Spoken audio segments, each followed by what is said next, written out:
Let's go ahead and talk about Texas A&M quarterback Marcel Reed. Let's talk about his performance. Let's recap. Let's react to how he played in Death Valley against LSU. And if you're reading the rumors right now, Marcel Reed's performance and the Aggies' performance really put Brian Kelly on the hot seat that is warming up. But I have some big takeaways before we dive into a deeper grand scheme of things. My biggest takeaway with watching Marcel Reed at LSU in Death Valley was not just his ability as a passer, his ability to use his legs. He demonstrated both.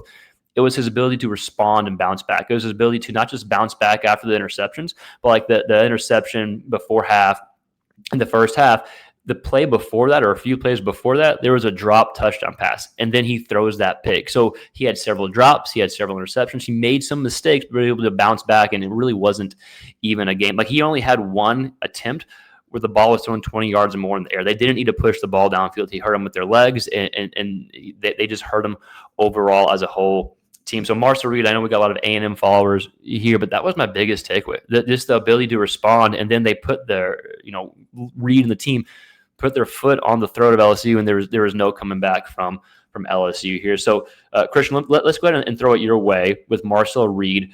What did you see? What has, if any, data has said anything about Reed's performance last night? Again, they didn't have to take a bunch of deep shots. They didn't have to get super exotic. They just ran their offense. The only time LSU was in the game was when they hurt themselves. And then once they got back to it in the second half, I mean, like, Marcel Reed to me is becoming one of the best quarterbacks in the SEC here. But Christian, what did you see at Marcel Reed? What was your biggest takeaways from Marcel Reed versus LSU?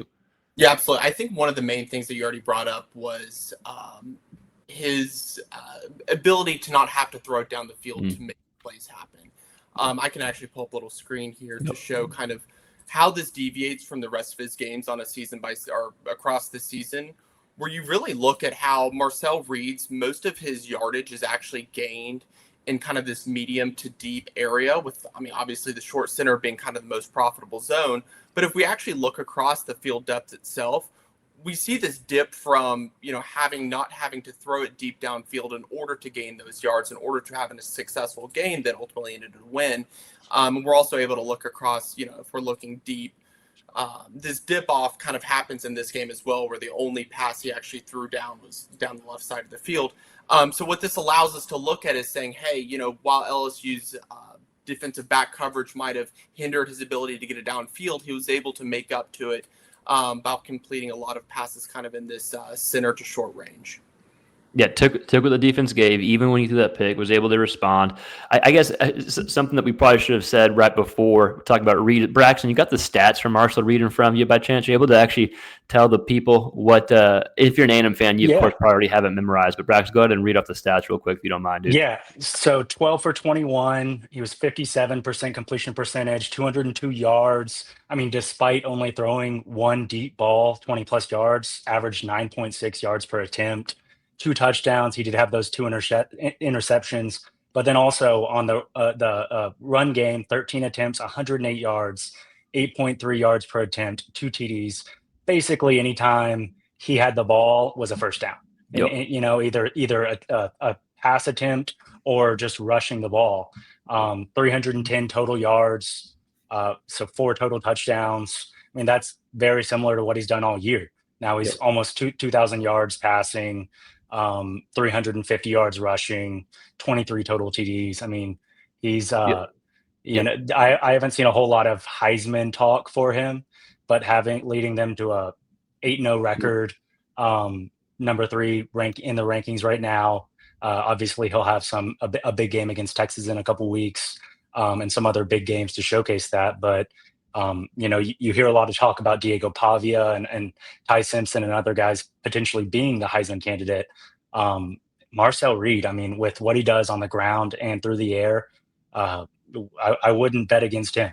Yeah, like you mentioned, when he touched the ball, it was like a first down. He had 3 attempts of rushing 10 plus more yards on the ground. And I think he had a drop touchdown pass. So like his adjusted completion percentage, I don't have it in front of me, it was probably 60 something, probably high 60s. I'm sure one of y'all may have that. But regardless, he played a good game, bounced back, and did exactly what you're supposed to do in Death Valley, and just put their foot on the throat. And another impressive thing was when we hit on it, only one completion, only one attempt pushing the ball downfield, and his yards per attempt were still 9.6.